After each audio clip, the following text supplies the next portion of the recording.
Good afternoon. We'll jump right in. I've got a couple of brief announcements.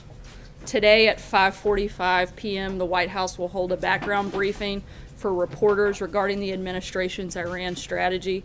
Then at 12:45 tomorrow, the president will deliver remarks announcing the strategy to the country. Further details on both of those events will be forthcoming. Until then, I know you guys have lots of questions, and although I really enjoy answering them every single day, especially your more serious policy-focused questions that we tend to ask in here, I thought it would be nice, since we're at the White House and we have the option of calling in the Marines, that today we might call in one of our favorites, General Kelly. So with that, I'm going to turn it over to the Chief of Staff and let him make some opening comments and answer your questions today. And after he concludes, of course, our team will be around later this afternoon to answer any further questions. Thanks, guys. Well, good afternoon. Great to be here. A couple of comments, I guess, and then open it up for Q&A. I would have to tell you that coming into the job as the Chief of Staff, I had decided to not do too much with the press until I got my feet on the ground and figured out what base I was on any given day. Prior to this, when I was at DHS and certainly as a Marine general officer, interacted with the press a great deal. But coming into this job, I really needed to get to know the lay of the land. I have done, I think, 3 off the records. The first one of which was, of course, violated. But thank you for all of you that didn't violate the trust from those off the record periods. I would just offer to you that although I read it all the time, pretty consistently, I'm not quitting today. I don't believe, and I just talked to the president, I don't think I'm being fired today. And I am not so frustrated in this job that I'm thinking of leaving. I would tell you, this is the hardest job I've ever had. This is, in my view, the most important job I ever had. I would offer, though, it is not the best job I ever had. Best job I ever had, as I've said many times, is when I was an enlisted Marine sergeant infantryman. That was the best job I ever had. So unless things change, I'm not quitting, I'm not getting fired, and I don't think I'll fire anyone tomorrow. So with that, John. General Kelly, if I could, you said you're not so frustrated that you're thinking of leaving, but are you frustrated? No, I'm not frustrated. This is really, really hard work, running the United States of America. I don't run it, but I'm working for someone who is dedicated to serving the country in the way that he's talked about for a number of years. There are incredible challenges, economic challenges, healthcare challenges, all of that, obviously international challenges that have to be dealt with. I don't mean any criticism to Mr. Trump's predecessors, but there was an awful lot of things that were, in my view, kicked down the road that have come home to roost pretty much right now that have to be dealt with. This is hard work, John. And my only frustration, with all due respect to everyone in the room, is when I come to work in the morning and read about things I allegedly said or things that Mr. Trump allegedly said or people who were going to be fired or whatever, and it's just not true. That's my frustration. I mean no disrespect to y'all. I don't know all the names, so you. I appreciate that, and thank you for coming out here today. We hope to see you more often. Let's go to one of the hard things that is facing you right now, the situation in Puerto Rico. And since you're here to speak for the president, let's talk about his tweet this morning. Does President Trump believe that the people of Puerto Rico are American citizens Yes. who deserve the same access to federal aid as the people who live in Texas and Florida? Yes. What is his tweet about then? Which tweet? The tweet where he says that we can't be in Puerto Rico forever. I think he said the U.S. military and FEMA can't be there forever, right? He did, yes. Okay. First responders, First FEMA responders. and The military. minute you go anywhere as a first responder, and this would apply certainly to the military, you are trying very hard, working very hard to work yourself out of a job. There will be a period in which we hope sooner rather than later to where the U.S. military and FEMA, generally speaking, can withdraw, because then the government and the people of Puerto Rico are recovering sufficiently to start the process of rebuilding. I just got off the phone. I've talked to him many times with the governor of Puerto Rico. Great relationship. President deals with him periodically. We saw him when we were down there last week. So, you know, this country, our country, will stand with those American citizens in Puerto Rico until the job is done. But the tweet about FEMA and DOD, Reed Military, is exactly accurate. They're not going to be there forever. And the whole point is to start to work yourself out of a job and then transition to the rebuilding process. Yes, sir. Good. Okay, I'm Dr. Anthony Harper with the Intermountain Christian News and Christian Newspaper Association, and in light of the president in support of pulling out of UNESCO, what would the president's response, to UNRWA defunding, which is a UN agency that has been in the schools specifically inciting kids to violence against the Jews, and our tax dollars going into that? Do you have any statement about, in light of UNESCO pulling out, about UNRWA? No, I mean, I'm not as familiar probably as I should be with it. I would just offer that the responsible way to look at any program, and certainly when I went to DHS, and I did this in Iraq and other places I've been, when we're expending U.S. taxpayer money, we should look at every program and decide whether it is being successful. If it's not being successful, then change it so it can be successful, or sometimes you just say it's not going to work. Go ahead. Follow-up to that would be, the Prime Minister just came out today, there was a release, the government press office in Israel. Prime Minister welcomed the withdrawal from UNESCO, and I had met with the Prime Minister of Israel in May about the UNRWA issue. He's very concerned. He made a statement in Jerusalem Post not too long ago in denouncing UNRWA, so I thought it would be... I'd have to get more familiar, sorry. General Kelly, Margaret Brennan, yes, thank you very much for coming out and doing this. You've focused a lot on process and establishing processes here at the White House. I'm wondering if you can explain Is this to the iron hand that I brought to the staff? No, but did you? Is that how you see it? You don't see that you have an iron hand? Just put some organization to it. Well, can you Put a explain? smile on my face. Although you guys with the cameras always catch me when I'm thinking hard, and it looks like I'm frustrated and mad. Yeah, what is your frustrated face?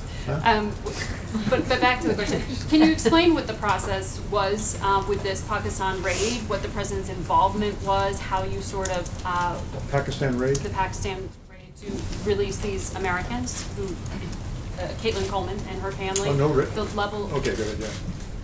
The level of the president's involvement and awareness and. No, I think we have, roughly 20. In fact,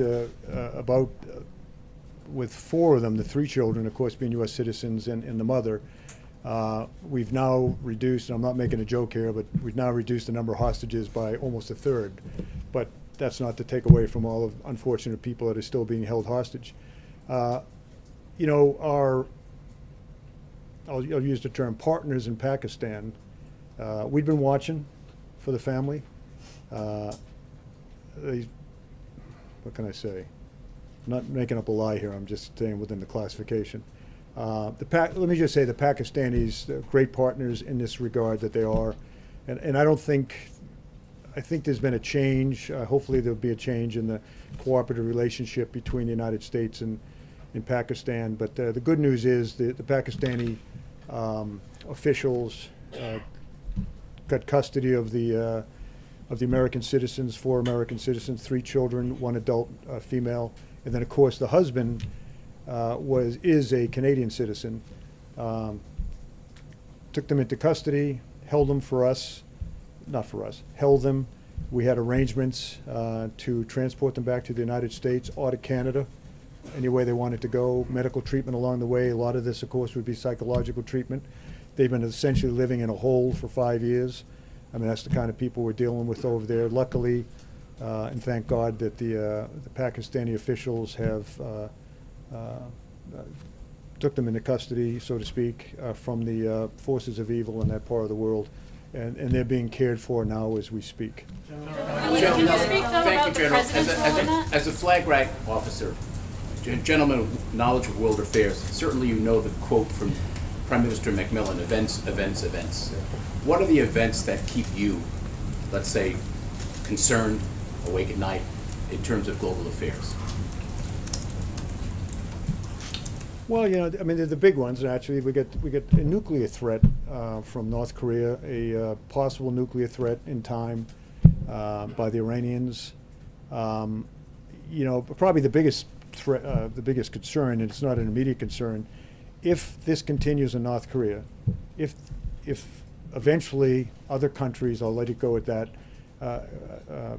become nuclear powers. Obviously, we already have some out there. There'll be a real impetus for a lot of countries to develop or buy nuclear weapons. I would tell you this, in spite of what someone reported the other day about President, and I don't think he'd mind my sharing this, what he's said to me many, many times, and to the group oftentimes. I hear him most say about nuclear weapons that wouldn't be great if we could get rid of them all, as opposed to we need 10 times more. So even more than when he references the maintenance of nuclear weapons, modernization, that doesn't mean increase in numbers. I hear him talk more about, wouldn't it be great? How could we get rid of nuclear weapons? So not a lot keeps him up at night. I mean, the good news is out there we have a great State Department doing the diplomacy thing night and day. As Jim Mattis and I have many, many times said when we were in uniform, if we don't fund the State Department properly, buy us more bullets. So out there in the world, you've got the State Department doing what it does every day, and all the rest of the great Americans that are working those kind of issues. And you got the U.S. military, the greatest military on the planet. We don't like to think in terms of things turning military, but that's always an option. The great thing about our military is it's a real deterrent factor around the world, whether it's nuclear deterrent or conventional deterrent.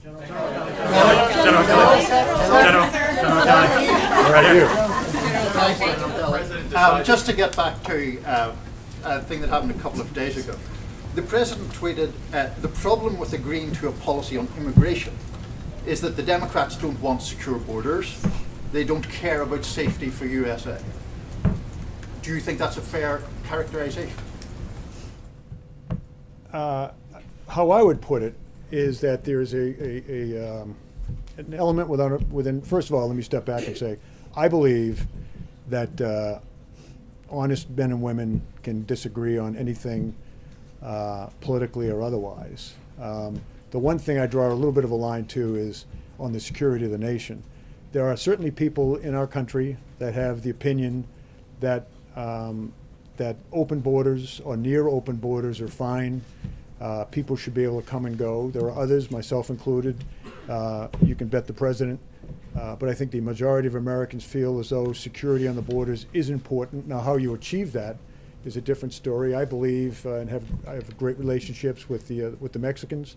We have great relationships with the Mexicans on the border. They're in the counter-drug fight with the United States. In fact, in my view, suffer more from the our drug demand, which we don't seem to address. We're trying to now under the Trump administration. But places like Mexico, Central America suffer more from our drug demand and do more in many ways to stop that drug flow than we do in our own country. I was recently down in Mexico before I took this job and flew into Sinaloa and saw Mexican military risking their lives, pulling out tens of thousands of poppy plants that are eventually turned into heroin and eventually consumed by Americans. But we need to secure our borders, and that includes the maritime, our ports. We have unbelievably dedicated men and women, CVP, DHS, that are doing that every day. We need to reinforce what they're doing down on the border. We definitely need more wall or physical barrier. We have about 600 miles of that border now secured by some type of physical barrier. By the way, the Secure Fence Act in 2006, you ought to check it out. Who voted for that? Certainly Senator Obama did, I believe, Senator Hillary Clinton, Senator Chuck Schumer, all voted for it. And we have a worse situation on our southern border. And I'm condemning Mexico here again. They're great partners, but we have a worse situation on our borders 10 years later, yet there's this unbelievable resistance to securing our border. And again, some of that is physical barrier. All of that for sure is people, technology, things like that. So we have to secure our borders, and this includes, as I say, our ports: New York, Boston, Houston. Don't have nearly the issues on the northern border with Canada, Great partnerships there, but the problem with our southern border is the drug flow and the illegal immigration flow rides on a network that right now comes up through into the Western Hemisphere from abroad, up through Mexico, Central America, Mexico, and into the United States. Got to do something about it. Yes, sir. You talked about frustrations. Peel back the curtain for us, since you're in a first row vantage point with the president. What are his frustrations right now? And secondly, a big decision that's going to be upcoming is the Fed chair position, possibly here in the next few weeks or upcoming months. Where does that stand? How actively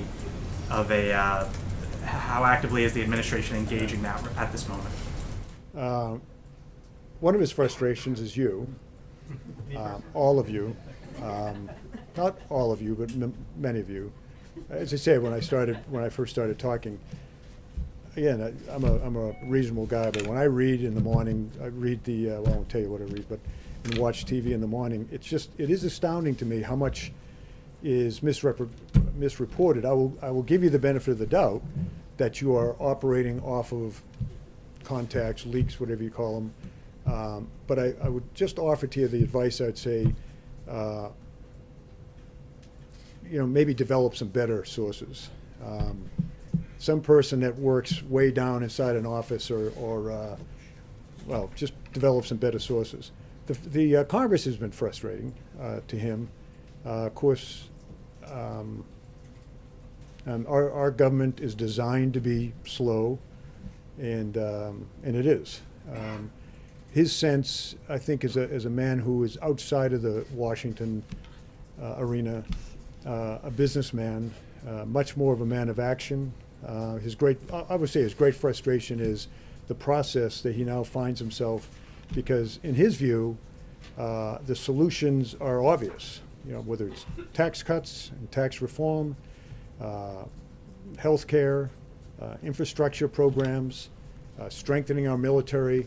To him, these all seem like obvious things that need to be done to protect the American people, bring jobs back. These are all the things that he sees as vital to protect the American people, to advance American economy and whatnot. And the process is so slow and so hard sometimes to deal with. So I think those two things. And the Fed, where does everything stand with the Fed right now? Are you guys days away, weeks away? Some time away. I mean, there's still ongoing interviews, but every candidate. I mean, I'm trying to learn about things that have to do with what you're talking about. But all of the people that have been in to interview have been really first-round draft choices, and we have more to come. And it's a very measured process. He has great, obviously, advisors to help him make that decision. Thank you. President Are Trump the people in the has- front row like the most important people, or is it? Not at No, all. seriously, how do you end up? We're the cannon fodder. We're the first in line when they start shooting. Okay. General Kelly, thank you so much, and thanks for being here today. President Trump in recent days has gotten into a bit of a war of words with Senator Bob Corker, the latest Republican who he's had a public feud with. As his chief of staff, are you concerned that he's jeopardizing his agenda by feuding with members of his own party? I'm not. I mean, he's a straightforward guy, the president is. That's the one thing I've found he is. I have found him, 9 weeks in the job, willing to work with anyone to advance the agenda being what's good for America, what protects America. You've seen him reach out to these people on the other side of the aisle. I think, not to get into, well, let me just say that when members of Congress say things that are unfair or critical, the president has a right to defend himself. When I read about things that are what I would perceive to be unfair or critical, unnecessarily critical, I will call members of Congress and just ask, is there anything I can do to help you with that misconception you have, or maybe explain to you why I did this or that. Oftentimes, members of Congress that I talk to will say, geez, I didn't realize it came out that way, I'm sorry, or no, I meant it. But it was kind of a grown-up comment, and so I'll take that to the president and say, but then there's others that are, as the president would say, grandstanding. I'm not saying Senator Corker's that way, I'm just saying that some people grandstand and kind of enjoy the attention. Have you called I've Buck? talked to But in Senator the wake Corker. of this recent I've talked to Board fight? Corker, yeah. And do his tweets make your job more difficult, General Kelly? No. No.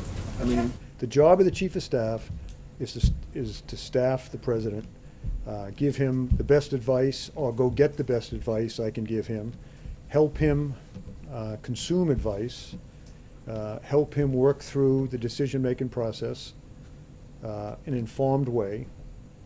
But that's my job, and that's what I do. General, one question on Cuba, if I may, sir. The question on Oh, Cuba. you got it next. I'll go to you Thank next. Is it me or him? Does the president believe that the Cuban government is directly responsible for these attacks on Americans?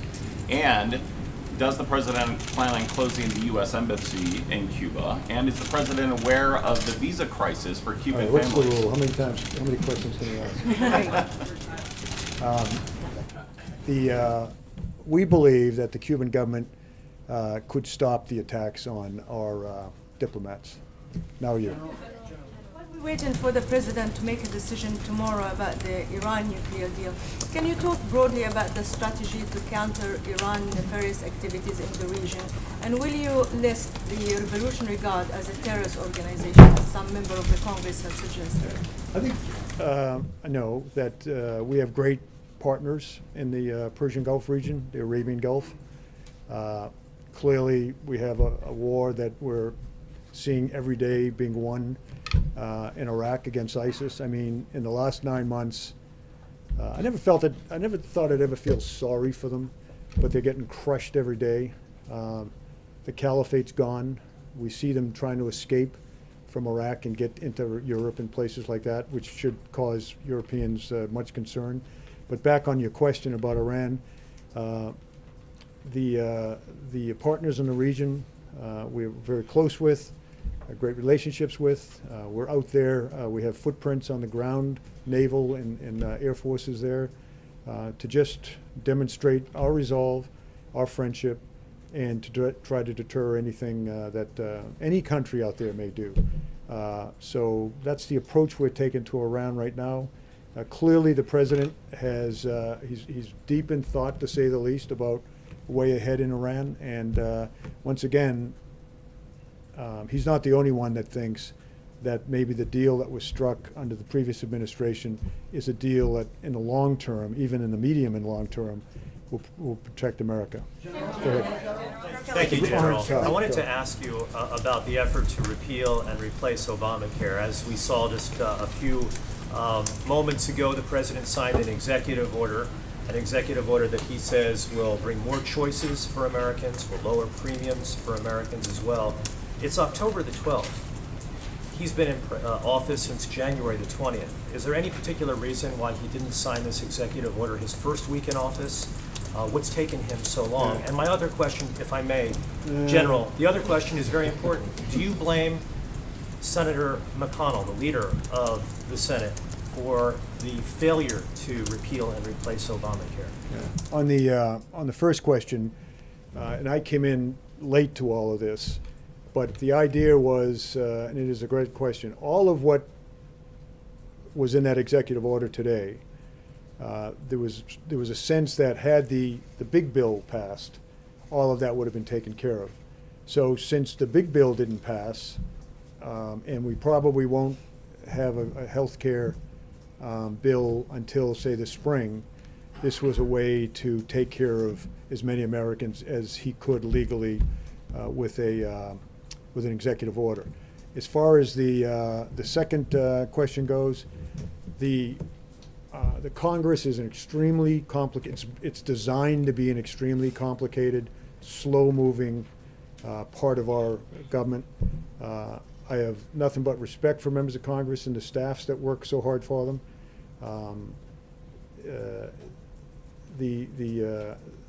Sometimes it's like talking to Nancy Pelosi once. She's the leader, but boy, is it really hard to lead. I'd say the same thing about the majority leader in the Senate. There are 100 or whatever, 100 members of Congress that look to their states, have their own political baggage to deal with, and they're not always reliable on every vote to vote the way that the president or Mitch McConnell wants to vote. So, that's good. One more. Who's the lucky one? Thank you very much, sir. First of all, congratulations. On what? For your new job. Yeah. So, as far as U.S.-India relations are concerned, recently many tragedies have taken place here, and Indian American community in India paid a tribute on 9/11 at the Georgetown University in cooperation with the Indian Embassy and also at the Gandhi Center, as far as the tragedy in Las Vegas is concerned. My question is that Indian Ambassador Mr. Sarna said that time has come now.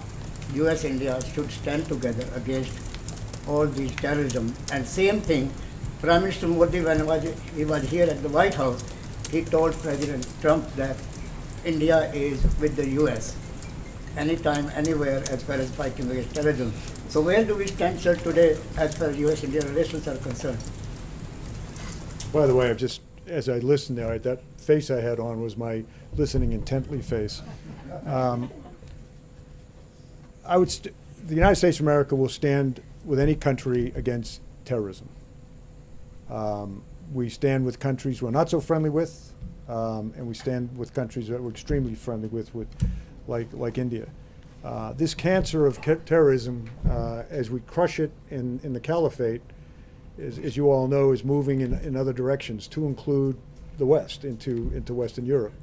But the northern part of Africa is suffering terribly, and it will grow there. As it moves south in Africa, it's moving out into is already in South Asia. Very, very dangerous. I went to a very, very good conference that King Abdullah of Jordan invited me to, the Aqaba initiative, where he had all of the Southeast Asia countries represented, particularly the big Muslim countries, to include the Philippines. They have many, many Muslims, as you all know, in the southern part of the country. And the discussion was, what do we do as this, ISIS form of terrorism, cancerous, metastasizes in those parts of the world? And these countries are very, very afraid of that, because they've had to deal with it locally, but not, if you will, a threat that will go into places that typically you don't normally see Islamic terrorism thrive. So again, I would say that the United States will work with any country, does work with every country that is trying to get its arms around terrorism of all kinds. And there are different types. It's not all religious-based. There's the various types of terrorism, but that would be my answer. But I think that... So, sir, is President Trump going to visit India? Is President Trump going to... Ask me, someone asked me an Yeah. Thank you, General Kelly. I have a question about the tweets. That's a big part of this administration. Do they get you by surprise, and are they official statements? And on the war against North Korea, what are the chances? Should the American people be worried about the war? That's two questions. Yes. Which one should I answer? Both. The American people should be concerned about a state that has developed a pretty good ICBM capability and is developing a pretty good nuclear reentry vehicle. I would believe, I think I speak for the administration, that state simply cannot have the ability to reach the homeland, and for that matter, the homeland. Right now, there's great concern about a lot of Americans that live in Guam. Right now, we think the threat is manageable, but over time, if it grows beyond where it is today, let's hope diplomacy works. As far as the tweets go, it's funny. I read in the paper. You all know, you write it, that I've been a failure at controlling the president, or a failure at controlling his tweeting and all that. I was not sent in, or I was not brought to this job to control anything but the flow of information to our president, so that he can make the best decisions. I have found that Mr. Trump, from the day I met him, he's a decisive guy. He's a very thoughtful man, I should say. He takes information in from every avenue he can receive it. I restrict no one, by the way, from going in to see him. But when we go in to see him now, rather than onesies and twosies, we go in and help him collectively understand what he needs to understand to make these vital decisions. So again, I was not sent into or brought in to control him, and you should not measure my effectiveness as a chief of staff by what you think I should be doing, but simply the fact is I can guarantee to you that he is now presented with options, well thought out options. Those options are discussed in detail with his team, and then he comes up with the right decision. But it's always, always, always focused on protecting America and advancing America's economic development, jobs for America, safety for Americans. And with that, I'll let you go, and I enjoy reading about it tomorrow. Thanks a lot, everyone.